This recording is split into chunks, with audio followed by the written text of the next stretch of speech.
Welcome to the Deep Dive. We're the show that cuts through all the noise to hand you, well, basically the operator's manual for achieving real, lasting success. Yeah, and if you've ever felt like you're just spinning your wheels, chasing those big goals, the huge promotion, finding the perfect relationship, getting super fit, but somehow you keep ending up right back where you started. Then you're definitely in the right place today. It's such a common feeling, that cycle. It can be really painful.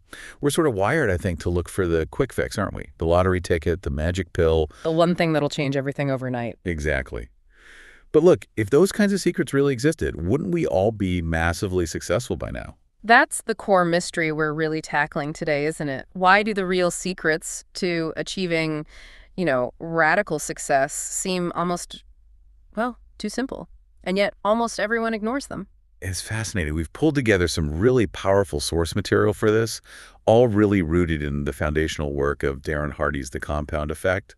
Right. So our mission today is pretty straightforward. We want to give you that foundational operating system for achievement. We're going to show you, really prove, that sustainable, radical success, whether it's in your finances, your health, your relationships, whatever, it's never sudden. It never just happens. No magic bullets. None. It's the inevitable outcome of doing simple, smart things, but doing them consistently over a significant period of time. And here's the thing. This system, it's not optional. It's already running your life right now, whether you realize it or not, for better or maybe for worse. So if you feel like maybe your current path, your trajectory is kind of drifting towards failure or even just mediocrity. Which is maybe even scarier sometimes. Right. Then this deep dive is your chance. It's your opportunity to grab the controls, understand how this stuff works, and, calculate and correct your course. It's time to stop leaving your success up to chance. Absolutely. And speaking of getting started, because that initial push, that positive momentum is so critical. It really is. We really want to encourage you to engage with us right from the start. As we walk through these principles, think about that one area of your life you really want to revolutionize. Yeah, hold that in your mind. And while you're doing that, please hit subscribe, like this deep dive, and maybe drop a comment below. Let us know which one of these ideas, these principles, really hits home. Which one are you going to start tracking today? We'd love to hear that. We want to see that ripple effect start for you. Definitely. Okay, let's dive right in. Let's unpack the math, really, behind why the small steps. Yeah. They're actually the biggest steps you can take. So let's start right at the beginning. The definition. The compound effect is basically defined as reaping huge rewards from a series of small, smart choices. Yeah. But that sounds, almost insultingly simple, doesn't it? It doesn't have that flash, that excitement we're kind of conditioned to expect from success strategies. It absolutely doesn't. And that lack of immediate drama, that's the first big psychological hurdle, The real challenge is that those small, smart steps, day to day, they feel completely insignificant. Totally. You make the healthier choice at lunch, you read 10 pages of a book, you put aside $5, and what happens? Nothing. Or at least nothing you can see or feel right away. Yeah, you go for a run 8 days in a row, hop on the scale, and crickets. Nothing's changed. Or you look at your retirement account after 3 months of contributions, and the balance has barely moved. Exactly. We're creatures who are just hardwired for that instant gratification. The compound effect demands patience, and that's tough. So we really need to internalize this formula he lays out. It's almost like math, but the critical variable, the one everyone forgets, is time. Right. The formula is small, smart choices plus consistency plus time equals radical difference. Radical difference. I like that emphasis. But the hard part, the real trick, is committing to those first steps when the results are completely invisible. You're operating on faith, almost. Okay, to make this really concrete, really stick, we've got to talk about that classic illustration Hardy uses, the magic penny. Oh yeah, this one's powerful. Imagine someone gives you a choice right now. Option A, $3 million cash right in your hand instantly. Tempting, very tempting. Option B, a single penny.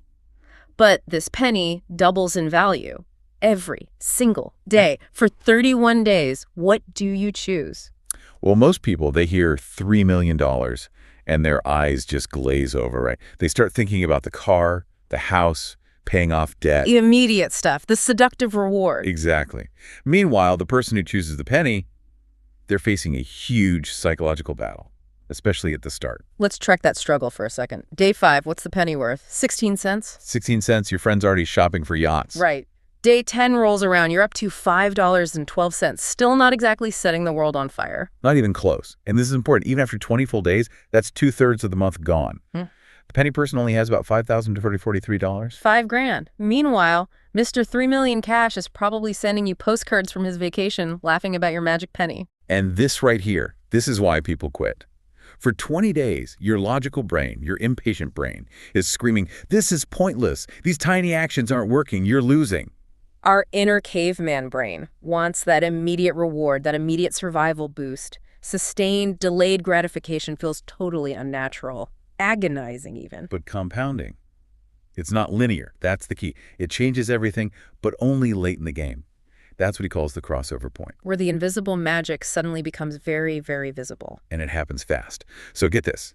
Day 29, the cash winner is still technically ahead, right? They've got their $3 million. The penny person, they're only at about $2.7 million. Still behind. Still behind after nearly a month of doubling. But because the base amount has gotten so large now, day 30, that penny doubles to over $5.3 million. Suddenly you're ahead. Whoa. And then the final day, day 31, the penny person ends up with a staggering $10,737,418.24. $10.7 million. More than 3 times the initial cash option. Wow. That perfectly shows how time doesn't just add results, it multiplies them exponentially. The difference between day 29 and day 31 isn't just double. It's the difference between 2.7 million and almost 11 million. That's the radical, inevitable payoff of just sticking with it. Consistency. And this isn't just about money, right? This principle applies kind of ruthlessly to every single area of our lives. Absolutely. And maybe the best way to see that is through Hardy's other great anecdote, the story of the 3 friends, Larry, Scott, and Brad. Right. They all start out pretty much identical, average lives, making around $50K a year, similar health, similar relationships, just average guys. Total baseline. Now, Scott decides he's going to implement some small, almost unnoticeable positive disciplines. Okay, like what? Like reading just 10 pages of a good book every day. Listen. Maybe 30 minutes of instructional audio during his commute, and cutting just 125 calories from his diet each day. 125 calories. That's like half a candy bar. Or less sugar in your coffee. Yeah, exactly. Tiny stuff. Maybe switching from soda to sparkling water. He also starts walking about 2,000 extra steps a day. Again, barely noticeable effort. Okay, so that's Scott. What about Brad? Brad does the opposite. He introduces small, subtle, negative disciplines. He buys himself a big new TV, starts enjoying it a bit more. Uh-oh. Starts eating maybe 125 extra calories a day. A few more chips here, bigger dessert there. Yeah. And he adds just 1 extra alcoholic drink per week. Again, seems harmless. And Larry, the third friend. Well, Larry does nothing. Stays exactly the same. He's our control group, basically. Yeah. Committed to the status quo. Okay, now here's the really crucial psychological part, right? After 5 months, 10 months, even 15 months. Yeah. You look at these 3 guys. What do you see? Nothing. There's virtually no perceptible difference between them. Scott isn't suddenly thinner or richer. Brad isn't noticeably fatter or broker. Larry's just Larry. And this lack of visible change, this is exactly why most people, the Scotts of the world, give up. They think, this isn't working. It's too much effort for 0 reward. While the Brads are thinking, Hey, this extra slice of pizza is delicious, and I feel totally fine. What are those health nuts talking about? They see no immediate negative consequences, so they keep going. So when does the difference actually show up? When does it become undeniable? Well, the source says you start seeing measurable differences around month 18. But fast forward to month 31, that's just over 2.5 years later, the results are absolutely stunning. Okay, hit us with it. Scott, by consistently saving those 125 calories a day, which adds up to 117,500 calories over 31 months, has lost 33.5 pounds. Wow, just from that tiny daily deficit. Meanwhile, Brad, by adding that same small surplus, has gained 33.5 pounds. So wait, that's a 67-pound difference between them. 67 pounds, rooted entirely in a tiny 250-calorie difference in their daily choices. That's incredible, but it's not just the weight, is it? Not at all. That's almost secondary. Think about Scott's other habits. His compounded reading and listening added up to nearly 1,000 hours of focused learning over that time. 1,000 hours, that's like getting a degree. Pretty much. He uses that knowledge, gets a promotion, gets a significant raise. He's more confident, more engaged. And because he's investing in himself, his marriage is doing great. And Brad? Total contrast. He's unhappy at work, feels stuck, He's financially stressed because, maybe keeping up with payments on the big TV and other little indulgences. And his marriage, it's described as on the rocks. And this wasn't bad luck. It wasn't random chance. Not a bit. It was the direct, predictable, inevitable consequence of those tiny, seemingly insignificant daily choices. Let's zoom in on that negative side for a second, that ripple effect. Because the compound effect works just as powerfully in reverse, doesn't it? Often silently. Oh, absolutely. It's insidious when it works against you. Think about Brad's path. Those small bad choices, the extra junk food, the extra drink, what do? They make him feel a bit sluggish, maybe a bit cranky. Okay, makes sense. That sluggishness affects his sleep. He's not as sharp at work. His performance dips slightly. Maybe he gets some discouraging feedback from his boss. Which adds stress. Right. And what does he do when he's stressed? He reaches for more comfort food, maybe another drink. It becomes a cycle of self-medication. And the lack of energy means? He stops doing the little things, like taking those evening walks with his wife. He'd rather just crash in front of that big TV he bought. Which his wife probably notices. Of course. She feels his withdrawal, takes it personally, maybe resentment builds up, emotional distance grows. And Brad, instead of seeing his part in it, he gets defensive. He starts blaming her for their problems. He externalizes his unhappiness because it's too painful to look at his own choices. Wow. That's the perfect storm, isn't it? A complete negative spiral. It's the destructive negative cycle in action. And it all started with tiny, seemingly innocent decisions. A little extra food, one more drink a week. And over time, it just dismantled his health, his career, his marriage, his self-worth. Leaving him feeling like a victim of circumstances. When really, he was just the victim of his own compounded bad choices. Okay, so Brad's downfall wasn't some sudden catastrophe. It was the destination he arrived at after making countless tiny, often unconscious decisions. Exactly. And that brings us right to the absolute root of this whole thing, which Hardy identifies as the power of choices. Choices. Sounds simple, but it's profound. It really is. Choices are the ultimate foundation for all your results. Yeah. Every single decision you make, no matter how small it seems, what you click on online, what you eat for a snack, who you spend 5 minutes talking to, every single one, slightly alters your path, your trajectory. The big problem, though, is that most of us are basically sleepwalking through these choices, aren't we? Totally sleepwalking. Running on autopilot, driven by unconscious habits and reactions. Nobody wakes up and consciously decides, you know what, I think I'll aim for obesity and bankruptcy. Right. But those outcomes are the inevitable result of thousands upon thousands of small, poor, unconscious choices stacking up relentlessly over time. It's the sheer frequency of these minor decisions that does the real damage. Hardy makes a really brilliant distinction here, doesn't he? Between the elephants and the mosquitoes. Yeah, I love that analogy. We tend to freak out about the elephants, right? The big, obvious mistakes, taking on massive debt, having a huge blow-up argument, maybe a major career blunder. Things that feel significant. Right. But Hardy argues those aren't usually the main problem. It's the mosquitoes. The little things that bite you constantly. Exactly. The frequent, small, seemingly harmless choices that we don't even notice. Those are the ones that should gravely concern us, precisely because we don't apply any mindfulness to them. They just happen. Can you give us some examples of these modern-day mosquitoes? What do they look like? Oh, they're everywhere, and they're insidious. It's the 10 seconds of mindless scrolling you do every single time you pick up your phone. It's grabbing that handful of candy from the jar as you walk through the kitchen without even thinking. Guilty. It's the constant passive background noise of low-quality news or entertainment. Each one seems like nothing, right?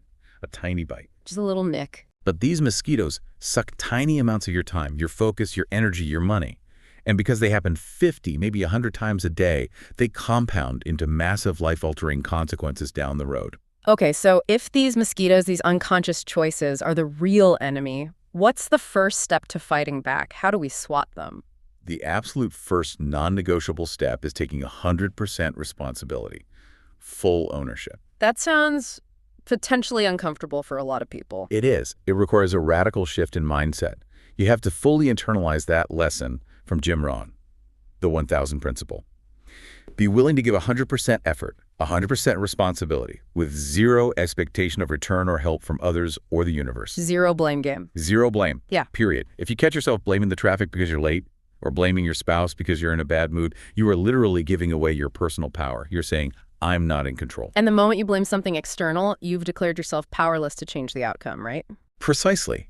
You can only control your own actions and your own responses to whatever life throws at you.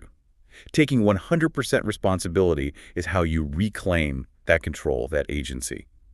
This also completely flips the script on the idea of luck, doesn't it? So many people dismiss successful people by just saying, oh, they just got lucky. Yeah, luck becomes the ultimate excuse for inaction. But the source material argues luck isn't some random lightning strike.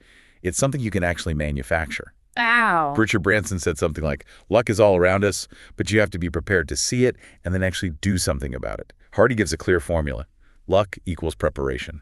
Which means personal growth, developing your skills. Right. Plus attitude, your mindset, how you view the world. Are you optimistic or pessimistic? Plus opportunity, recognizing that opportunities are actually flowing past you all the time. Plus action. You have to actually do something when you spot it. Exactly. You have to be prepared through your own growth. You need the right attitude to even see the opportunity, and then you need the guts to take action. Yeah. Luck finds those who are looking for it and ready for it. Okay, so that shift to 100% responsibility, that reframing of luck, it leads directly into the second crucial action step for really mastering this compound effect, and that's the scorecard. Tracking. Meticulously tracking your behavior. Why is tracking so powerful? Because it forces you into moment-to-moment consciousness. It makes those invisible, unconscious choices suddenly visible. You can't ignore them anymore. Like shining a spotlight on the mosquitoes. Exactly. Think about elite athletes, successful CEOs. They're all trackers. Olympic trainers track every calorie, every minute of sleep. Business leaders track every key metric. Why? Because you absolutely cannot manage or improve what you do not measure. Hardy himself had a pretty jarring wake-up call with this, related to his finances, right? He really did. Early in his career, even when he was making good money, he was shocked to find out he'd basically thrown away over $100,000 due to poor tax planning, simply because he had no idea where his money was actually going. He wasn't tracking his spending at all. So what did he do? His accountant gave him some tough love, made him write down every single penny he spent for 30 days straight in a little notebook. Every coffee, every pack of gum. Every single cent. And he said that immediate forced awareness was like a slap in the face. It was a huge financial wake-up call that instantly, like overnight, curbed his unconscious spending habits. He started saving and investing because he could finally see the waste. And that financial tracking really highlights this powerful concept of future value, doesn't it? It's not just the money you spend today. No, it's the compounded potential of what that money could have become if you'd invested it instead. Yeah. That's the real cost. Let's revisit that coffee example. Yeah. Say a $4 a day coffee habit. Seems pretty normal, right? Seems harmless. Just your daily caffeine fix. $4. But you run the numbers. That's about $1,400 a year. If you took that same $4 a day and invested it, maybe getting a modest, achievable 8% return over 20 years. What does that become? Over $51,800. $51,833.79 to be exact. Wow. From a $4 coffee. So every single dollar you spend today on something trivial actually costs you nearly $5 of your future wealth, potentially. When you frame it like that, suddenly that harmless purchase becomes a much more serious, calculated financial decision, doesn't it? It absolutely does. That awareness is incredibly motivating. So, okay, for someone listening right now who thinks, all right, I need to start tracking, where should they begin? How do you do it without making the tracking itself this huge, overwhelming task that you quit after 3 days? That's a great point. You don't need fancy software or complicated spreadsheets. Hardy is really clear. Start incredibly small. Commit to tracking just one habit. Just one. Just one. Maybe it's your food intake. Maybe it's every dollar you spend. Maybe it's how many minutes you exercise or how many positive comments you make to your partner. Pick one thing that matters to you and track it for just 1 week. Okay, 1 week feels manageable. Use a tiny notebook you keep in your pocket or a simple note app on your phone. The tool doesn't matter. The consistency does. And the goal is 1 week, but ideally, you push through that initial awkwardness and resistance for 3 weeks, 21 days. That seems to be the minimum time needed to really cement that new awareness, to make the tracking itself start to feel more automatic. And once you're tracking, once those choices are measured and visible, they start to solidify into something else. Exactly. They start to form habits. And that's the third fundamental piece of this puzzle. Aristotle knew this thousands of years ago. We are what we repeatedly do. Excellence, then, is not an act, but a habit. And the science backs it up. Something like 95% of everything we feel, think, say, and do is the result of deeply ingrained, learned habits. They run our lives on autopilot. The challenge, though, is that bad habits are often really, really hard to break. Incredibly hard, Hmm. especially the older they are. Think about trying to pull up a tiny little weed or a sapling easy, right? Right. But now try to uproot a giant 50-year-old oak tree. You need a bulldozer. You need heavy machinery and a ton of effort. The roots go deep. It's the same with habits. The longer you've been doing something, the deeper those neural pathways are etched in your brain. So if you want to change your life, you fundamentally have to choose to change your habits. But just deciding, okay, starting tomorrow, I'll stop doing X, using pure willpower, that usually doesn't work, does it? Willpower almost always fails in the long run. We know why. Bad habits usually offer some kind of immediate reward or pleasure. The sugar high, the nicotine buzz, the comfort of procrastination, the dopamine hit from gossip. Instant gratification. Right. While the negative consequences, the weight gain, the health problems, the damaged reputation, the missed deadline, those are often delayed. They happen later. So our brain prioritizes the immediate pleasure over the distant pain. So if willpower isn't enough, what do we need? We need something much stronger. We need why power. Why power? Explain that. Why power is your deep, non-negotiable, compelling, emotional reason why you're making the change. It has to be a white-hot, burning desire that's directly connected to your core values, your biggest dreams, your deepest fears. It's the fuel that keeps you going when things get tough. Exactly. It's what helps you override that primal urge for instant gratification. If you don't have a powerful, emotionally charged why behind the difficult change you're trying to make, you will give up when the discomfort inevitably hits, when the novelty wears off. Willpower fades, but a strong enough why endures. Hardy has a fantastic analogy for this, doesn't he? The plank and fire analogy. Yes, it illustrates it perfectly. Imagine I lay a wooden plank, maybe 10 inches wide, flat on the ground, and I offer you $20 to walk across it. Easy money. I'd do it in a heartbeat. Of course. Now imagine I take that exact same plank and I place it between the rooftops of two 100-story skyscrapers, and I offer you $20 to walk across now. No way. Not for $20. The risk is way too high. Right. The task is identical walk across the plank. Yeah. But the perceived risk massively outweighs that small reward. But what if your child was trapped on the roof of the opposite building and that building was engulfed in flames? Oh, wow. Okay. Would you hesitate for even a second to run across that plank to save them? Absolutely not. I wouldn't even think about the danger. I'd just go. Exactly. The plank is the same. The physical danger is the same. But the why saving your child is so incredibly powerful, so overwhelming, that it completely overrides all your fear, all your self-preservation instincts. That's why power. Finding that deep emotional driver that makes the discomfort or the sacrifice completely irrelevant. That's the key. You need a why that's bigger than the temptation, bigger than the inconvenience, bigger than the temporary pain of change. Find your burning building. Okay, so you found your why power, you're taking 100% responsibility, you're tracking your choices, and you're starting to build positive habits consistently. What happens next? The next critical stage is igniting what Hardy calls Big Mo, momentum. Big Mo. I like it. Sounds powerful. It is.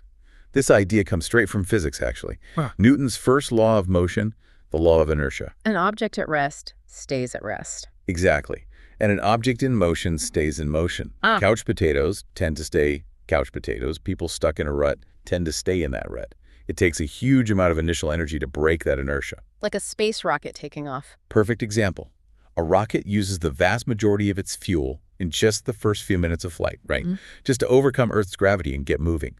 Once it's in orbit, it needs far less energy to keep going. Like pushing one of those big, heavy merry-go-rounds at the playground from a dead stop. Yes. That initial push is brutal. It's slow, it's hard work, your muscles are screaming.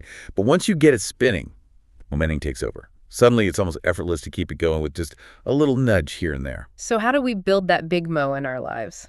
It builds through the continuous, steady stacking of those positive choices, the consistent behaviors, the ingrained habits, and establishing powerful routines and rhythms. You have to apply them consistently, day after day. And when Big Mo finally shows up, you become almost unstoppable because now the results themselves start feeding your motivation. Yeah. You see the progress, you feel the energy, and that makes you want to keep going. You're not just relying on willpower anymore, you're riding the wave. We see this so clearly with elite athletes, don't we? Like the Michael Phelps example. Oh, definitely. He didn't just wake up one day and decide to win 8 Olympic gold medals. That was the result of 12 years of relentless, consistent work with his coach, Bob Bowman. They built unbreakable routines. 12 years, that's dedication. Incredible dedication. Bowman actually said that in all those 12 years, he only let Phelps cut practice short by 15 minutes one single time. Wow. That kind of rigorous, almost superhuman consistency built the deep foundation. It created the momentum that allowed him to perform at that peak level when it mattered most, under immense pressure. And that commitment to routine is vital, isn't it? Because once you start achieving some success, it can be really easy to get complacent, to take your foot off the gas. So easy. Success can be seductive. You need a system, a structure that keeps you executing regardless of how motivated or successful you feel on any given day. That's why world-class performers are obsessed with routines. You mentioned golf earlier, Jack Nicklaus.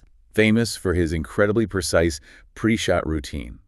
A sports psychologist actually timed it repeatedly over many years. The duration from the moment he selected his club to the moment he struck the ball apparently never varied by more than a single second, decade after decade. That's incredible consistency. That built Big Mo right into his swing. Absolutely. And you see the flip side, too. Remember Greg Norman's infamous collapse at the Masters in '96? Painfully well. Analysis showed that as the pressure mounted on that final day, his normally consistent pre-shot routine started getting faster, more erratic. He lost his rhythm. He lost his consistency. He lost Big Mo right when he needed it most. Exactly.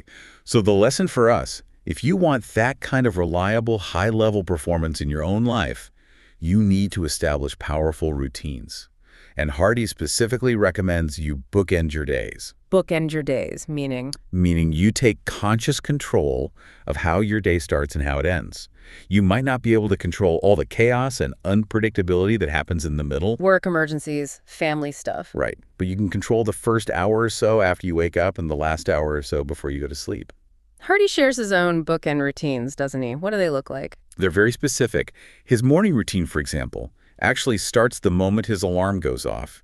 He hits snooze, but uses those next 8 minutes intentionally. Not just drifting back to sleep. No. He uses it to consciously practice gratitude, to mentally send love or appreciation to someone important in his life, and then crucially to identify his top 3 MVPs for the day. MVPs. Most valuable priorities. Exactly. The 3 most important tasks that will move him closest to his biggest goals. And then, the key is, he dedicates his first block of focused work time exclusively to those MVPs. Before checking email. Before looking at the news or social media. Absolutely critical. Before opening email. Because the moment you open your inbox, you start reacting to everyone else's agenda, everyone else's priorities. By tackling your MVPs first, while your mind is fresh and your willpower is high, you ensure that your best energy goes towards your most important goals. You leverage the compound effect of focused morning energy. That makes so much sense. Okay, and the evening routine. Equally important. Just as important. It's about consciously closing out the day, or cashing out, as he puts it. Reviewing your performance against your plan for the day, what went well, what didn't. Journaling any new ideas, insights, or lessons learned. And then, critically, reading at least 10 pages of something positive and instructional. Reinforcing that positive input before sleep. Right. By consciously controlling both bookends, you ensure you start the day with intention and focus, and you end the day with reflection and learning. It creates a powerful positive cycle and keeps Big Mo going. But what's the biggest threat to keeping Big Mo alive? What kills momentum? The #1 killer is inconsistency, breaking the chain. The source material calls this the consistency tax. The consistency tax. That sounds expensive. How does inconsistency act like a tax? Think back to that old-fashioned hand pump water well. Remember those? Yeah, you have to pump that handle like crazy at first. Exactly. You pump and pump and pump, putting in a massive effort just to break the inertia and get the water to start rising up the pipe. Most people quit right here when they only get a few drips, thinking it's not working. But if you persist? If you keep pumping consistently, eventually that water reaches the top and you get a full, steady stream flowing out. That's Big Mo. It's flowing easily now. Okay, I see the analogy. But what happens if you stop pumping? If you get lazy or distracted or just take a break for a few weeks? The water level falls all the way back down the pipe. All the way back down. You lose all that momentum you worked so hard to build. And starting again, you have to go through that whole painful, energy-intensive process of pumping like mad just to get the water back up again. You have to pay the consistency tax. All that wasted effort just to get back to where you were. It's incredibly costly. The lesson is crystal clear. Winning the long game isn't about occasional bursts of incredible speed or effort. It's about pace. It's about consistency. You want to be the tortoise, not the hare. The tortoise who just keeps plodding along, making steady progress day after day after day. And given enough time, that tortoise, the consistent one, will beat almost anyone. Because they never stop paying the consistency tax. They just keep pumping that handle steadily. Okay, so we've built consistency, we've ignited Big Mo. Is there another level beyond that? There is. Once you have momentum, the next stage is acceleration. This is where you really start to separate yourself from the pack. It's about going beyond the wall. Going beyond the wall, what does that mean exactly? This is what Hardy calls the moment of truth. It's that point in any challenging endeavor when you hit the wall. Like in a marathon, or just deep into a difficult project. Exactly. It could be physical fatigue, mental exhaustion, emotional frustration, the overwhelming temptation to just quit and take the easy way out. That moment, that's where the real separation happens. Because guess what? Most of your competitors, most other people, they hit that same wall. And what do? They crack. They give in. They ease up. They quit. The famous football coach Lou Holtz used to say something about this, right? He told his players they weren't just on the team because they gave 100% on every play. Right. But because they had the ability, the willingness to make that critical extra effort when they were already exhausted, it's about what you do after you think you've already given your absolute best. That's where the real growth happens. That's where the multiplier effect kicks in. Think about weightlifting again. Let's say your workout plan calls for 12 repetitions of an exercise. You get to 12 and your muscles are burning. You feel like you can't possibly do another one. You've hit your max. But then you dig deep. You find something extra and you manage to push out another 3, 4, maybe 5 reps. Arnold Schwarzenegger famously called this the cheating principle. Why cheating? Because you're going beyond what was planned, beyond what felt possible. And guess what? The real muscle growth, the micro tears that stimulate rebuilding and strength gains, they happen disproportionately in those last few brutal reps after you've broken through that perceived limit, after you've gone past the wall. So that little bit of extra unexpected effort doesn't just add results, it multiplies them. It accelerates results exponentially. Think back to the magic penny. If you could have somehow doubled it just one extra time per week during that 31-day period, the final amount wouldn't just be a little higher, it would be astronomically, exponentially higher. That's the power of minor added effort when momentum is already rolling. Okay, so pushing past the wall is one way to accelerate. What else? Another powerful accelerator is consciously deciding to beat expectations, to deliver what Hardy calls the wow factor. The wow factor, making people go, wow. Basically, yes. This isn't necessarily about spending huge amounts of money, though it can be. More often, it's about being intentionally thoughtful, doing that little bit extra that nobody expects. The classic example, of course, is Oprah's car giveaway. The ultimate wow factor moment. The audience was probably expecting, maybe one lucky person gets a car. That was the standard expectation for a giveaway show. Right. But then she yells, "You get a car, you get a car. Everybody gets a car." She didn't just meet expectations, she completely obliterated them. The impact, the buzz, the brand loyalty that generated was exponential compared to giving away just one car. How does this apply on a more personal level? Hardy gives a great example from his own life when he proposed to his wife. He could have just given a nice standard proposal speech. That was the expectation. But he went further. He went way further. Knowing her family was from Portugal, he actually learned enough Portuguese to deliver part of his proposal speech directly to her father in his native language. Wow, that's effort. And not only that, he didn't just ask her father for his blessing.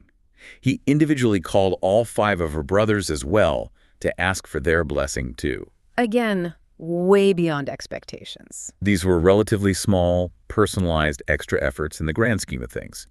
But the payoff, exponential goodwill, appreciation, and a rock-solid foundation with his new family. That's the wow factor in action. So it's about building a reputation for always doing just a little bit better than expected. Exactly. Whether it's the legendary customer service at Nordstrom, or maybe something as simple as sending Thanksgiving cards instead of Christmas cards when everyone else is sending them. Why Thanksgiving cards? Because it's unexpected.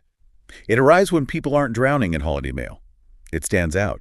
Doing the unexpected, being slightly contrarian, grabs attention and multiplies your impact, especially in a world that's already saturated with noise and competition. Find ways to add that little extra, that unexpected touch. It accelerates everything. Because even if you're doing everything right internally, you've got your why power, you're making good choices, building habits, you've got big mo rolling, there are still powerful external forces constantly working on you. Forces that can pull you off course if you're not careful. Absolutely. If you ignore these, they will slowly, subtly, but surely derail your progress.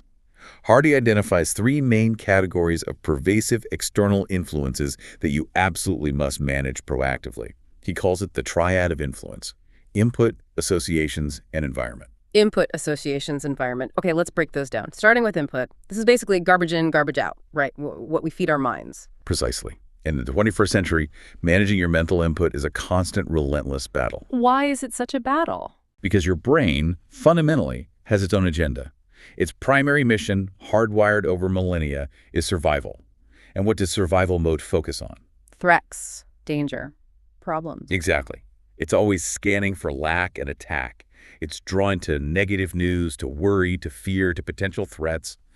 That's why sensationalist news headlines and doom scrolling are so addictive. They hijack that ancient survival mechanism. So if you turn on the cable news or scroll through a negative social media feed first thing in the morning, Your brain lights up like a Christmas tree. It gets that hit of fear or outrage, and it will literally spend the rest of your day chewing on that negative mental input, generating stress hormones like cortisol, fueling anxiety, and coloring your entire perspective. Hardy uses the analogy of your mind being like a glass of water, right? Yeah, it's a great visual. If you constantly pour dirty, muddy water into that glass, sensational news, negative gossip, angry talk shows, complaining what happens. The whole glass becomes dirty and muddy. Right. And then everything else you try to create or experience, your positive thoughts, your goals, your plans, your self-confidence, everything gets filtered through that murky, negative mess. You can't create clean output from dirty input. So what's the solution? We have to stand guard at the door of our minds. We have to be incredibly disciplined and proactive gatekeepers. Hardy is pretty hardcore about this. He advocates for a strict media diet. Turn off the news notifications on your phone. Cancel the newspaper subscription if it's mostly negative. Refuse to participate in gossip or endless complaining sessions. Unfollow negative or sensationalist feeds online. Be ruthless about cutting out the garbage. Yes. But it's not just about stopping the negative input. That's only half the battle. The other crucial part is actively flushing out the dirty water by deliberately pouring in clean, positive, instructional content. And this is where that concept of drive time university comes in. It's revolutionary, honestly. Think about the average commute. The average American drives something like 12,000 miles a year. That translates to roughly 300 hours spent behind the wheel. 300 hours? That's a lot of time. It's a huge chunk of time. And what do most people do during that time? Listen to talk radio, mindless pop music. Just zone out. Probably.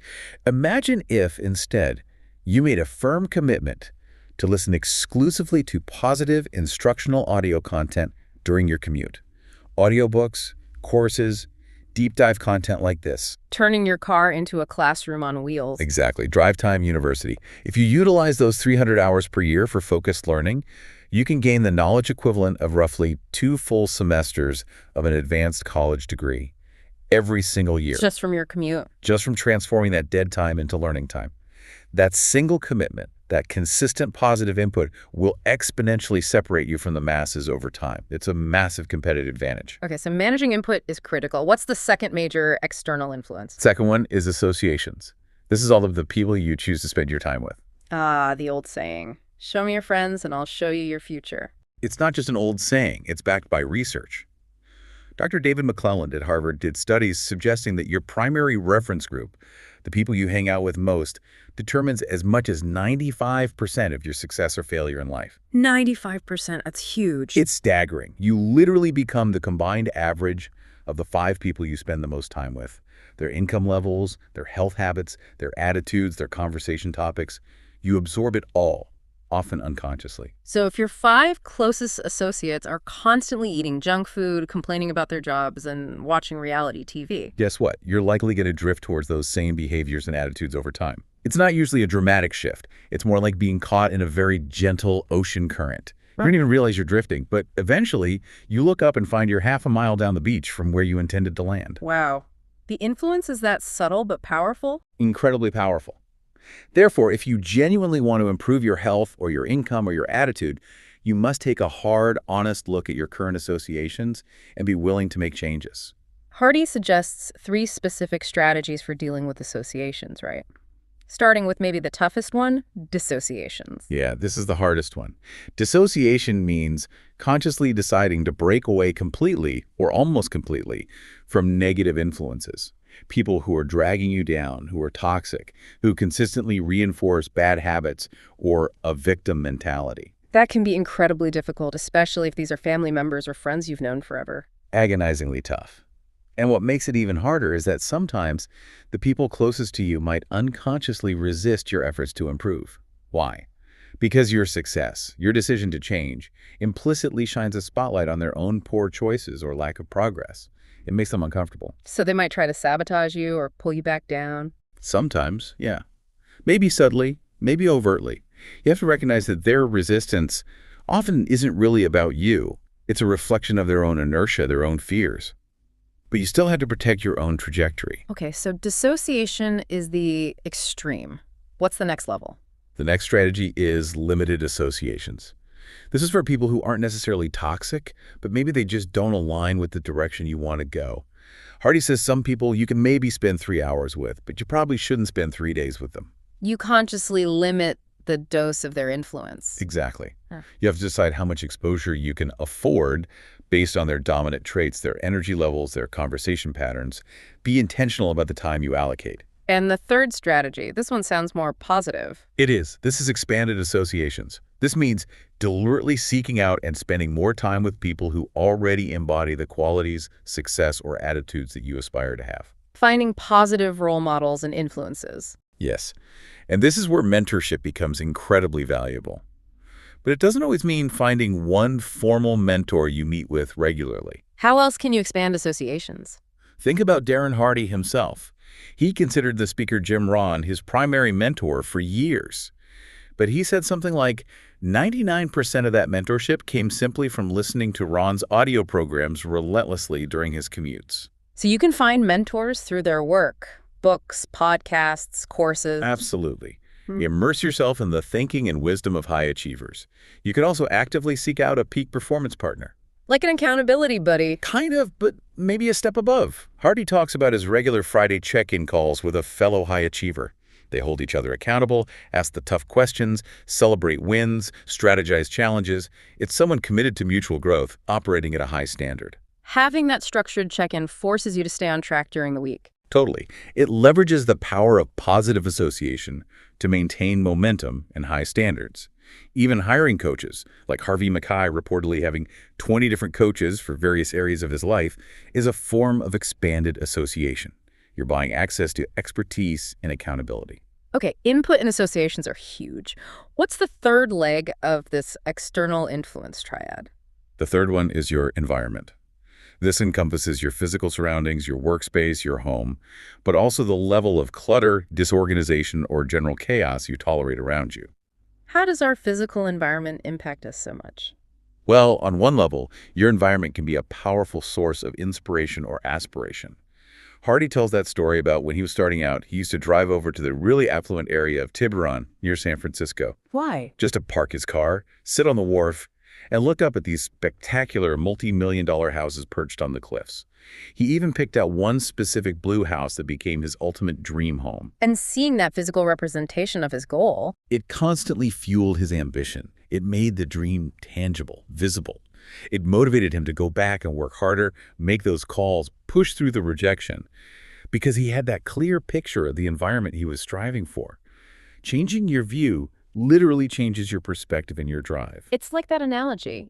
You can't grow a giant oak tree in a tiny pot. Exactly. If you plant that oak sapling in a little bonsai pot, its growth is fundamentally constrained by that environment. Its roots have nowhere to go.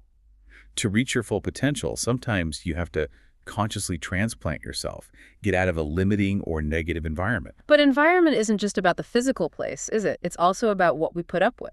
Critically, this leads to what Hardy calls the toleration principle. And it's simple but profound. You get in life what you're willing to tolerate. What you tolerate, you get more of. Precisely. If you tolerate disrespect from a colleague, they'll likely continue being disrespectful. If you tolerate chronic lateness from your friends, they'll keep showing up late. If you tolerate being underpaid or overworked at your job without speaking up, guess what? That situation is likely to continue. Life basically organizes itself around the standards you set for yourself and what you're willing to accept. Absolutely. You have to consciously decide what you will and will not tolerate in your life, in your relationships, in your work, in your health, in your surroundings. You need to protect your emotional, mental, and physical space by setting high, clear, non-negotiable standards. So cleaning up clutter, fixing broken things, addressing bad behavior. It all sends a powerful signal, both to yourself and to the world, that you value order, quality, and respect. When you refuse to tolerate mediocrity, negativity, or chaos, you force your environment, and often your associations, to rise to meet your higher standards. You take control. #conclusion. Wow. Okay, we have covered a ton of ground here. We've gone from understanding those tiny, almost invisible choices that can either build us up or tear us down. Right through to igniting Big Mo, building that unstoppable momentum. And finally, learning how to actively manage those powerful external forces, our input, our associations, our environment that are constantly shaping our path. And the core message, really, throughout all of this remains incredibly clear and consistent, doesn't it? Success isn't about magic formulas or overnight transformations. No quick fixes. None. It's earned. It's the result of those consistent, sometimes difficult, often unsexy, daily disciplines compounded over time. The good news is, if you've been listening, you now possess the knowledge. You basically have the operator's manual for the compound effect. You have the manual. But remember, the system only works if you execute. Just learning this stuff without actually taking action, that's like knowing how the water pump works, but refusing to touch the handle. It's the definition of paying the consistency tax before you even start. That's a great point. Knowledge isn't power. Applied knowledge is power. So we really want you to take a moment right now and reflect honestly. Where do you actually stand? Yeah, do a quick mental check-in. Look back over the last 5 years of your life. Are you truly where you expected to be? Or where you hoped to be? Do you have the health you wanted, the income, the quality of relationships you envisioned 5 years ago? And if the honest answer is no, or not really, then don't despair. The compound effect offers you a clear, reliable, predictable path forward. You can make the next 5 years look fantastically different from the last 5. How? By starting today. By changing your seemingly insignificant moment-to-moment choices. By implementing just one small positive habit. By tracking it. By finding your why. And remember that ultimate payoff Hardy talks about, which goes beyond just personal success. He calls it significance. Right. It's that principle that, paradoxically, the fastest way to get more confidence, more hope, more success for yourself is often to focus your energy on giving those very things to other people. Helping others build their confidence, sharing knowledge, mentoring someone. That active giving, that positive ripple effect you create in the world, ultimately comes back to benefit you the most. It builds your own sense of purpose and fulfillment. So we want to leave you today, not just with information, but with a final provocative challenge. Something concrete and actionable that you can commit to starting right now. Okay, here it is. We want you to identify 2 things. First, identify one elephant habit in your life. The big one. Yeah, that long-rooted major bad habit that you know has been holding you back, the one you've tolerated for way too long. Maybe it's the one that spawns a lot of those little mosquito bad choices. Be honest with yourself. What is it? Okay, got my elephant in mind. What's the second thing? Second, identify one magic penny action. Just one. A small, specific, positive discipline that you know would make a difference if you did it consistently. Like the 10 pages of reading or the 125 fewer calories or the extra 2,000 steps. Exactly. Something small, manageable, but positive. And here's the challenge. Commit right now to tracking that one magic penny action and consciously working to starve that one elephant habit. Start today, not tomorrow, not next week, today. And don't break the chain. Don't break the chain. Seize the power that lies in those small, consistent choices. Don't let the next 5 years just be a replay of the last 5. Make them different. You absolutely have the power to do that. And as you start on this journey, remember the ripple effect. Share this deep dive. Think of 5 people in your life right now who you really care about, who could benefit from understanding these principles. Send it to them. Extend that positive influence. And of course, if you found real value in our conversation today, please take a second to subscribe, hit that like button, and leave us a comment below. It helps support the work we do and ensures you won't miss the next stage of your learning journey right here on the Deep Dive. Absolutely. Until next time, keep tracking, keep stacking those small, smart choices, and build your own compound effect.